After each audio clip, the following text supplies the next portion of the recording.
Professor साहब इंतहाई अहम मौजू पर लेक्चर दे रहे थे। जैसे ही आपने तख्ता स्याह पर कुछ लिखने के लिए रुख पलटा, किसी तालिबे इल्म ने सीटी मारी। प्रोफेसर साहब ने मुड़ कर पूछा, किसने सीटी मारी है? तो कोई भी जवाब देने पर आमादा न हुआ।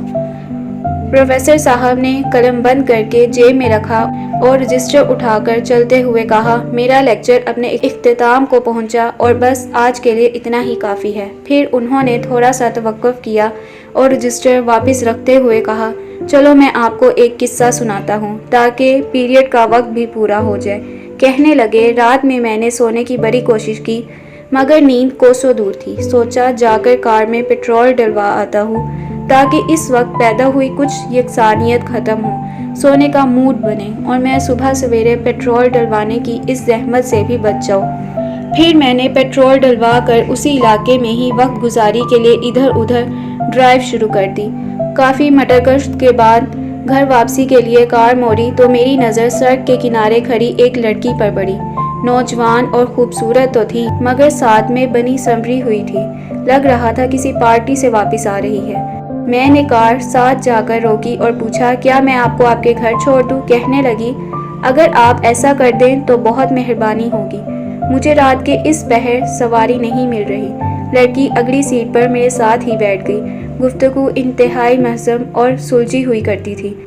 हर मौजू पर मुकम्मल अबूर हासिल था, गोया इल्म और सकाफत का शानदार इम्तिजाज थी। मैं जब उसके बताए हुए पते पर उसके घर पहुंचा तो उसने एतराफ़ करते हुए कहा कि उसने मुझ जैसा बाशऊर और नफीस इंसान नहीं देखा और उसके दिल में मेरे लिए प्यार पैदा हो गया है। मैंने भी उसे साफ साफ बताते हुए कहा, सच तो ये है कि आप भी एक शाहकार खातून हैं, मुझे भी आपसे इंतहाई प्यार हो गया है। साथ ही मैंने उसे बताया कि मैं यूनिवर्सिटी में प्रोफेसर हूँ, PhD डॉक्टर और मुआशरे का मुफीद फ़र्द हूँ। लड़की ने मेरा टेलीफोन नंबर मांगा जो मैंने उसे बिला चू चरा दे दिया। मेरी यूनिवर्सिटी का सुनकर उसने खुश होते हुए कहा, मेरी आपसे एक गुजारिश है। मैंने कहा, गुजारिश नहीं, हुक्म करो। कहने लगी, मेरा एक भाई आपकी यूनिवर्सिटी में पढ़ता है, आपसे गुजारिश है कि उसका ख्याल रखा कीजिए। मैंने कहा, ये तो कोई बड़ी बात नहीं है, आप उसका नाम बता दें। कहने लगी, मैं उसका नाम नहीं बताती लेकिन आपको एक निशानी बताती हूँ, आप उसे फ़ौरन ही पहचान जाएंगे। मैंने कहा, क्या है वो ख़ास निशानी जिससे मैं उसे पहचान लूँगा? कहने लगी, वो सीटियाँ मारना बहुत पसंद करता है। प्रोफेसर साहब का इतना कहना था कि क्लास के हर तालिबे इल्म की नज़र गैर इरादी तौर पर उस लड़के की तरफ उठ गई जिसने सीटी मारी थी।